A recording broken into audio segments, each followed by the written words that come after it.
All right, this is the second in 2 videos walking you through how to solve series and parallel circuit problems using our grid method of solving.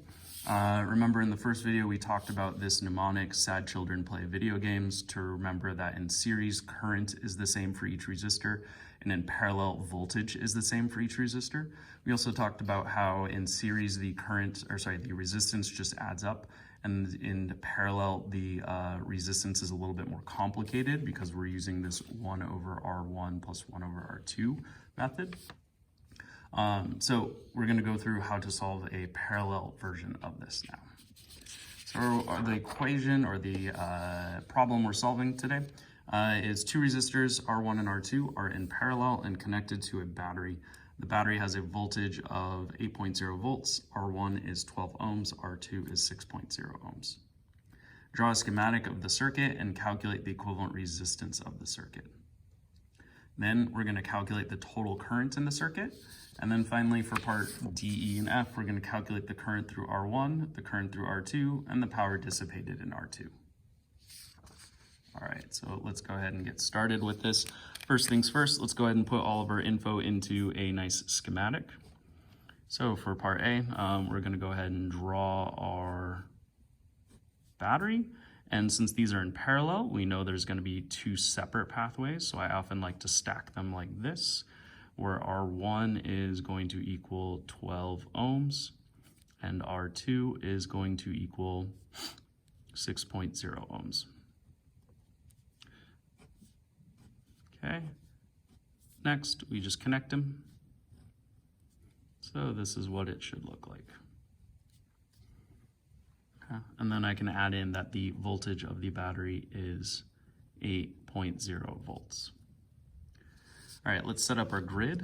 So remember that we go power and then we say V, I, R. Again, it doesn't matter what order you go in, but that just ends up making it easier for organization. Everything in this row is related to resistor 1, everything in this row is related to resistor 2, and everything in this row is related to the circuit. If we had a third resistor, we would just put resistor 3 here and add an extra row down here for the whole circuit. All right, so resistor 1 was 12 ohms, resistor 2 was 6.0 ohms, and we know that the voltage for the whole circuit was 8.0 volts. All right, part A says draw, we already did the schematic, so calculate the equivalent resistance in the circuit. So the first thing we're going to do is calculate this one.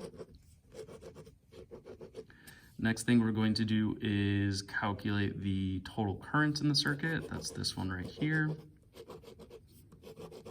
Part D asks for the current through resistor 1, and then E is current through resistor 2, and then finally the power of resistor 2. So we had the power of resistor 2 is where we're going, and then we had both currents. Again, I like to bold these in so that I know which ones I have to solve for, and then that way I know to kind of aim towards getting to those. But I can always fill in everything. And oftentimes I like to pick my own pathway to solve through, but sometimes that matches up with the problems being solved. All right, part B. We are solving for the equivalent resistance. So we're going to go ahead and look at we're getting this equivalent resistance right here. We're going to go ahead and look at our equation sheet and realize that the equivalent resistance equation is 1 over the equivalent or total resistance is equal to 1 over R1 plus 1 over R2. So for our equation, 1 over the equivalent resistance is equal to 1 over R1 plus 1 over R2. I'm going to go ahead and plug the numbers in. So that means 1 over the equivalent resistance equals 1 over 12 plus 1 over 6, which I'm going to go ahead and plug into my calculator and figure out what that comes out to. Again, we need to use decimal form on all of this and the final answer. So here I'm going to say 1 divided by 12 plus 1 divided by 6. Comes out to 0.25. Now we're not actually done. Notice that this is still 1 over the equivalent resistance. So one thing that you can do is you can set up a proportion to solve. So depending on your familiarity with fractions and other things, you could realize that 0.25 is the same as 0.25 over 1, and then you can cross multiply and divide. You can also realize that if we have a proportion like this, we could just take the reciprocal of both sides, and that would give us equivalent resistance. Or you can find other algebraic means to solve it. Regardless, once you solve it, the answer will come out to the equivalent resistance equals 4.0 ohms. So notice that that's a little bit funky. We had a 12 ohm resistor and a 6 ohm resistor.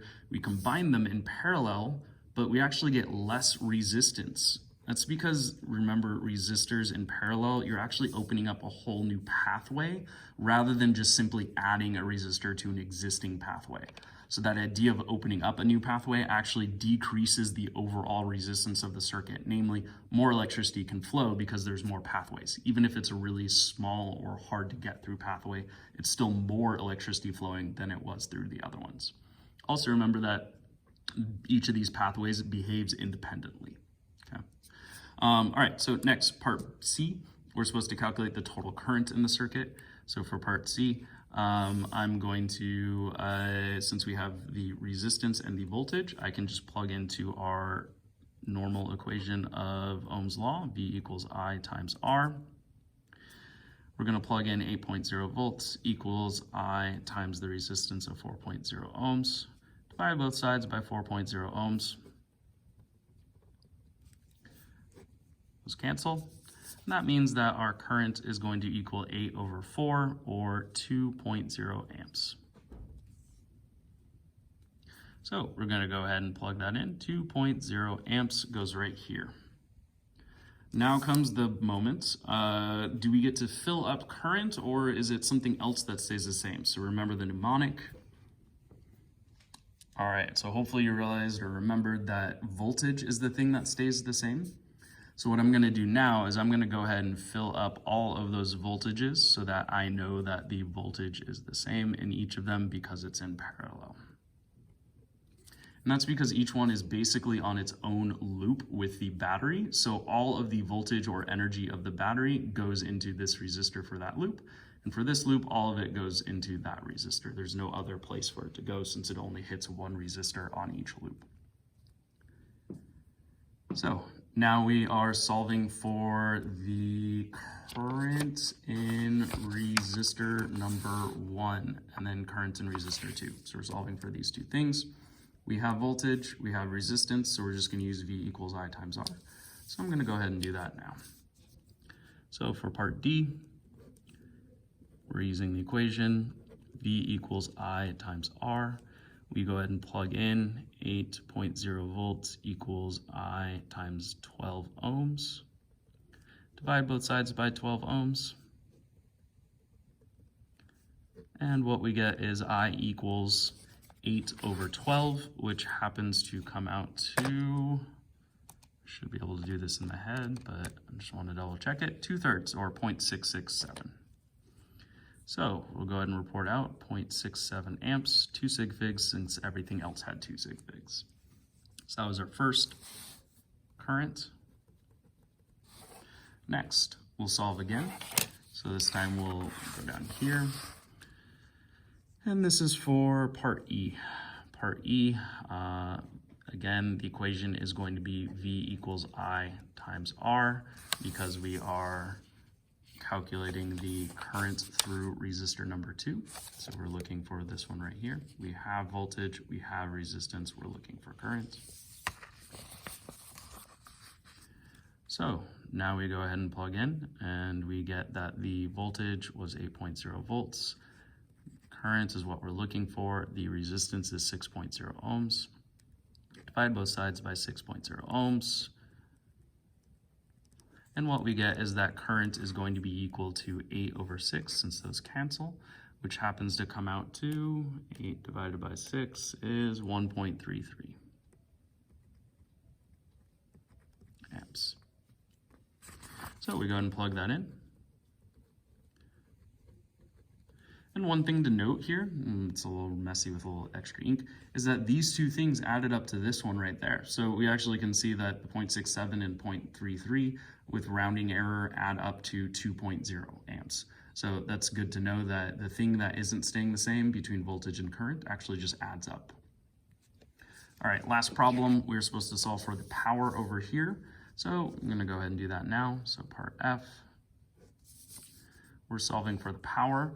We have all this information. So we have voltage, current, and resistance. You can take your pick on which equation you prefer to use, whether you prefer to use P equals I times V, P equals I squared times R, or P equals V squared over R. I tend to prefer I times V. It's a little bit simpler. So I'm gonna say equation P equals I times V. I'm then going to plug in power equals 8.0 volts times 1.33 amps. And I solve.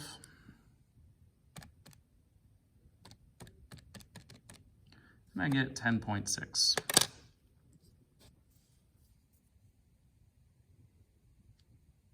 Oh, this actually was just 1.3 for proper sig figs, sorry.